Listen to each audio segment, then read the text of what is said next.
journée qu'on a conçue ensemble autour de l'arbre.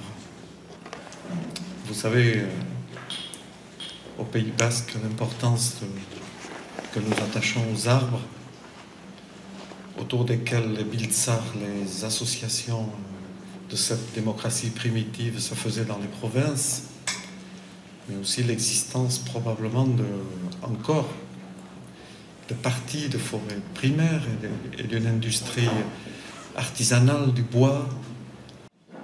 Alors, je vais céder la parole maintenant à Laurent, qui va vous expliquer l'action de Graines de Liberté et pourquoi on a choisi pour cette journée des Éthiopiques ce très beau lieu de l'école, l'école Brana.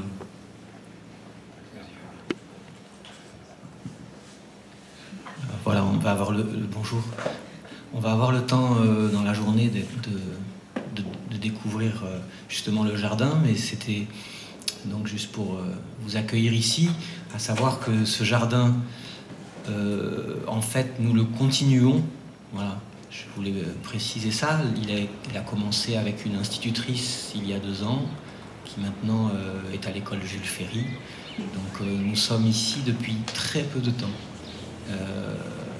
Nous participons à un projet qui rassemble l'école, bien entendu, qui rassemble des adolescents du quartier, qui se fait aussi avec le concierge de l'école, qui va bientôt aussi voir venir, j'espère, se promener les personnes âgées de la maison de retraite qui est juste en face.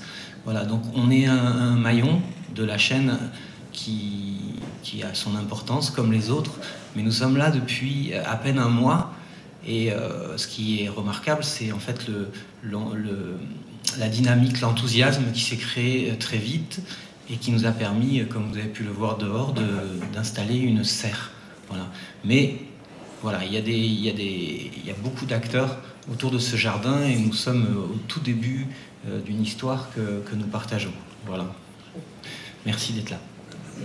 Donc la serre de la résistance des semences citoyennes, où chacun peut planter ses graines et vous en êtes tous les gardiens.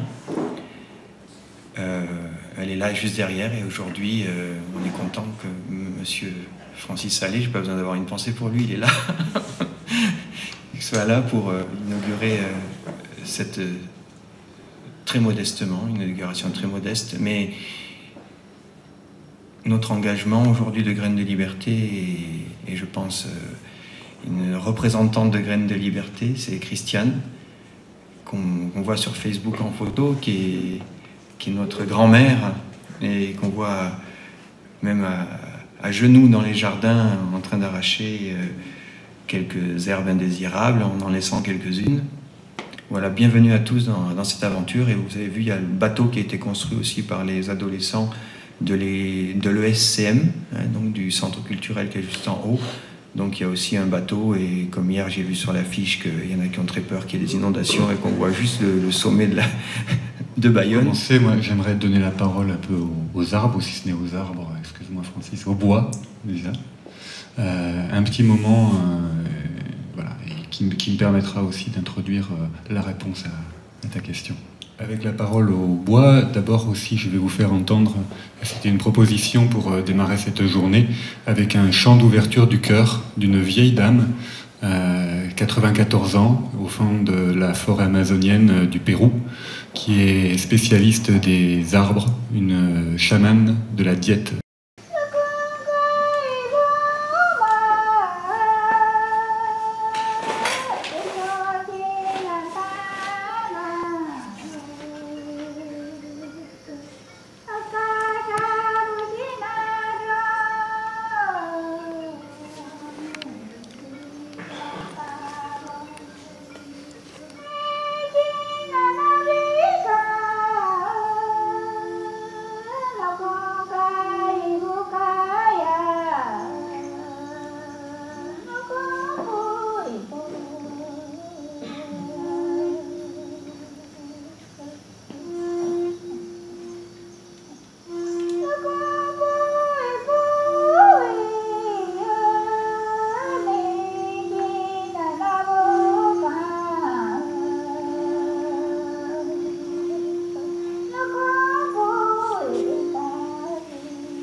Merci Patricia. Donc, je disais, c'est le seul poème qui est intégré dans le livre de Vandana Shiva.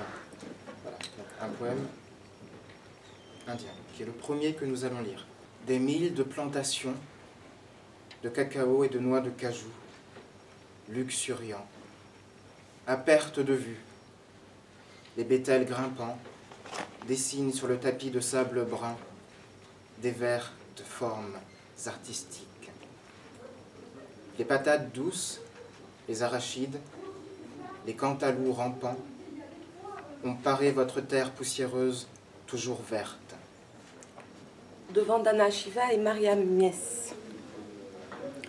Certaines femmes, en particulier les citadines des classes moyennes, éprouvent des difficultés à percevoir des points communs entre leur propre libération et celle de la nature, et entre elles-mêmes et les femmes différentes du monde.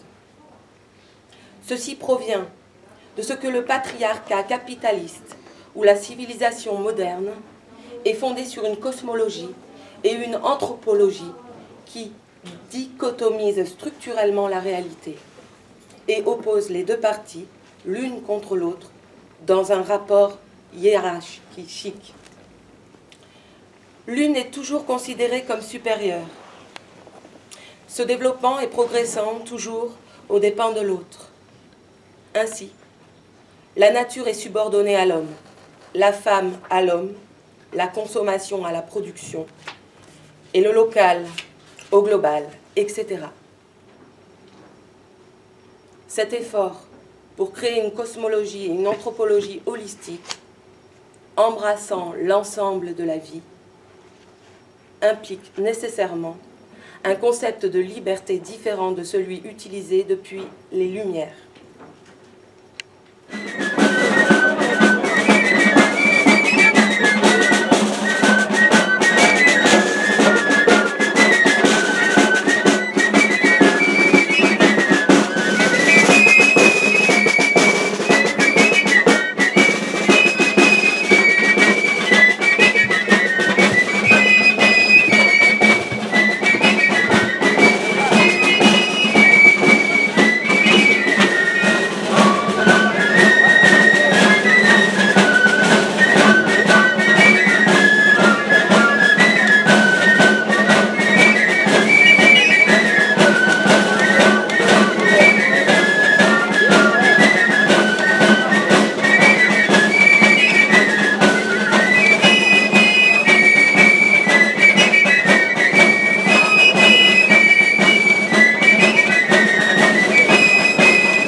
Puri